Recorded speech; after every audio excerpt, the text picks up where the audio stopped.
lead this off? I'm leading this off. Hey there, everybody. Pete here from Comic Book Geezers. Welcome to another episode of the show, and my co-host extraordinaire over here. Well, I'm Wild Bill, the Unknown Comic, and I cannot tell when this camera starts, this new camera. That's why I'm always busy checking my notes for our new episode of Inside the Cover of Batman issue 306. Yeah, look at that. I bought this off the rack when I was a teenager back in 1978 or early 1979. What does this one say? December. Yeah, so this was probably September of 78. I probably bought this when I was collecting. When I used to ride my bike into town to get my comics. I just lived in the sticks. Yeah, that's a long bike ride. It was. Woo. Dude, it was like my 25-minute average ride time. And not an easy ride. A lot of hills, mountains. Dirt roads and... Mountains, cars. Jeez. And I used to go to two different shops. Yeah. I used to hit a deli and a stationery store. For those of you folks watching, that's what we went through to get comics back in the day, right? Back in the 70s and the 80s. You had to go to multiple places and they all had different stuff. And different books came out weekly. Yes. And comics, like Batman came out once a month. So you would get Batman once a week, once a month. Yeah. So like if it was the first week and you showed up like the third week, it's all gone. Unless it happened to be still on the shelves. You know, because those retailers used to turn them back in if they didn't sell right away at the end of the week. So I used to ride my bike. I started a subscription right around this time for the Marvel titles, but not DC, because I was more into Marvel than DC. But I would ride into town and pick up the DC books or anything Marvel related that caught my eye. But predominantly going there to get Batman, Superman, and Flash. And then the ride home in the plastic bag, keeping them straight as they flapped in the wind, was a challenge. Do you go this way, go streamline to cut through the wind? Yeah. Ooh, 3D effect. Look at that. But then the challenge was getting them home without breaking them or bending them and swaying in the wind. But anyway, this Batman, I'm proud of. I've kept it in really good shape over the years. Yeah. So I was like 14, and now I'm 57. Where I was 13 when I bought this. So long times. So yeah, so there. So let's get into the inside. So you got Night of the Siege. So what we got here is a little theft going on at the docks, and I like the Batman shadow in the water already. Yeah, he's leaping down on the scene already. That's right. So Batman makes this bust, and it's a 50-pound heroin bust, and who's at the docks? Commissioner Gordon. Of course he is. So everything's under control, Commissioner. What do we got here? You got a 50-pound bag of heroin here. It's a big bust for Gotham City. So where do you think this came from? Well, let's look at the boat where the criminals were on. They were on the Golden Girl too. And I know that ship owner of that yacht. This belongs to a yacht, this ship. And that yacht owner is none other than Hannibal Hardwick. Hannibal Hardwick. The drug overlord. Aha. Oh, look, there we go. So Batman goes to the yacht to go get the guy. Right? And when he gets there, the guy's like, Batman, you expecting me? Did I pass that page? Where is it?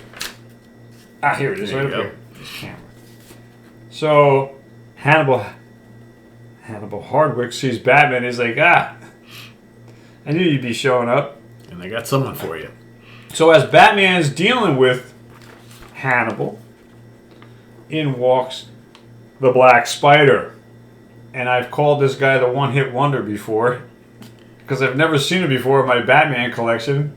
But obviously Batman knows him because he says, I thought you were dead. Yeah. Actually, he's not dead. And apparently he died in Detective Comics issue 463 and 464. There was a storyline where the Black Spider, he had a bomb blow up in his face. And that's why they thought he died. So anyway, he's here to... The whole origin of the Black Spider is he was an ex-junkie.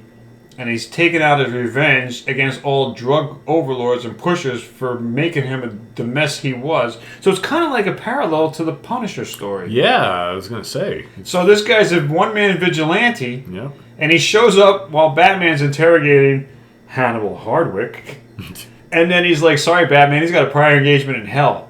And then Batman hits the dude in the head with a lamp. right here. And it makes it pulls the... Out comes the plug. Yep. Everything goes lights black. go out. The guy strafes the room. The guy puts the lights back on. He's in the room by himself. This panel right here, man, when I was a teenager, reading this whole page was like the most significant Batman ninja stunt I ever read. It's like, how did he escape that assault of the... This is so classic Batman. Yeah. Now you see him, now you don't. He's out, and he took the victim with him. Yep. So he saved 2 lives, not his own, you know? So what does he do? Brings it back to Commissioner Gordon. They have a little chat. This other guy up in here is the assistant DA, who knows nothing about the Black Spider. So Batman's telling the commissioner, we got to protect this guy because the Black Spider is going to stop at nothing to kill Hannibal Hardwick. So what are they doing? They kind of got him like in the witness protection program, but here he is. He's already waiting for him at police headquarters with a sniper rifle. Of course. And then they shoot the guy. Right? Black Spider shoots the... Right in the back. But he's been tricked. It was another cop dressed as Hardwick. So it's a cop in disguise. And then the guy slams his rifle down. They tricked me. Damn it. I didn't get the right guy. Now he killed the cop, so it's even worse. Well, no, he's wearing body armor, yeah, okay, so he's safe. Yeah. So he's okay. He was wearing a bulletproof vest. So then, Batman's like, you know what? Let's take him to Bruce Wayne's penthouse apartment for safety. So he brings him up there and introduces him to Alfred over here, right? And, make our guest, comfortable. But here comes the Black Spider, Of course. crawling up the walls. He's got magnets, right? He's scaling up the wall of the Bruce Wayne penthouse. Get your Tony Dorsett Converse Yeah. sneakers while you're at it. So then, Batman and the Black Spider go off. And so they have their little conflict and their struggle. And of course, the little speech of how did you survive. And then he tells them about how he got out of the blast, blah, blah, blah. Batman's costume ripped to shreds. Yeah. So then they're all fighting. And at the end, it's kind of lame. All of a sudden, the Black Spider up here, he's like, I can't breathe. And he passes out. He falls over. And then Batman's like, all right, everyone can take their nose filters out. The sleep gas worked. That's how they capture Black Spider. Batman uses sleep gas and had it pumped through the AC system in the building. Gotcha. Using your noggin there. Use the guy as bait. Used Hannibal Hardwick as bait. Catch the vigilante. Yeah, but you just see the guy fall, and it's like, what the hell did he pass out for? What's wrong? He's weak. And so there you go. Another Batman story. Battlestar Galactica on the back. It's pretty cool, right? Yeah. These were models you could buy. Yeah, pretty cool looking too. I always liked this Cylon ship. Yeah. I always liked it. I thought that was better than the TIE Fighters. Yeah. Even though a lot of people don't like Battlestar Galactica because it's a Star Wars ripoff TV show. But, I agree. Really good ships, yeah. But this ship was definitely cool. And the Viper wasn't bad either. No.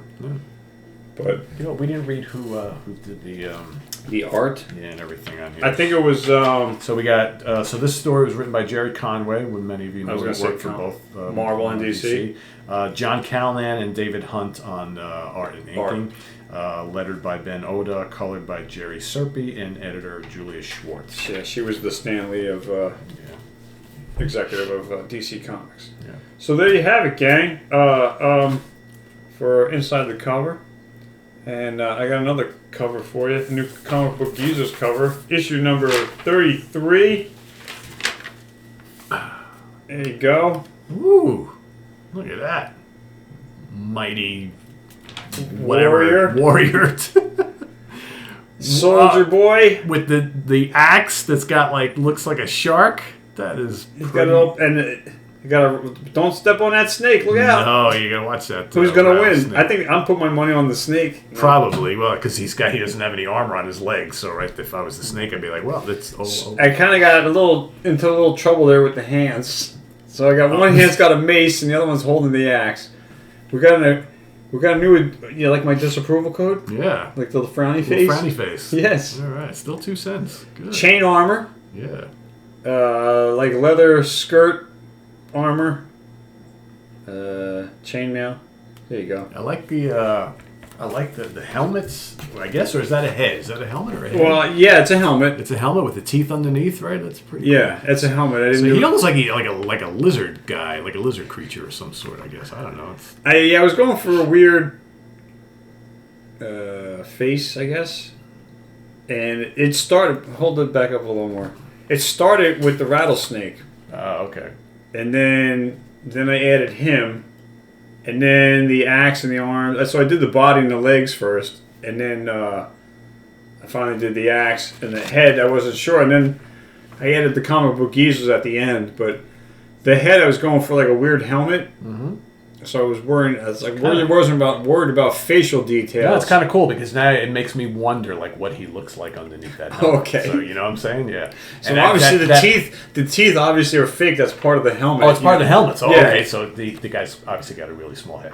Or whatever. Or his face could be like, this could be his face line right here. Yeah, exactly. But that projection sticking out. That axe is pretty badass, and this is. Yeah, I kind of if this is his right arm, mm-hmm.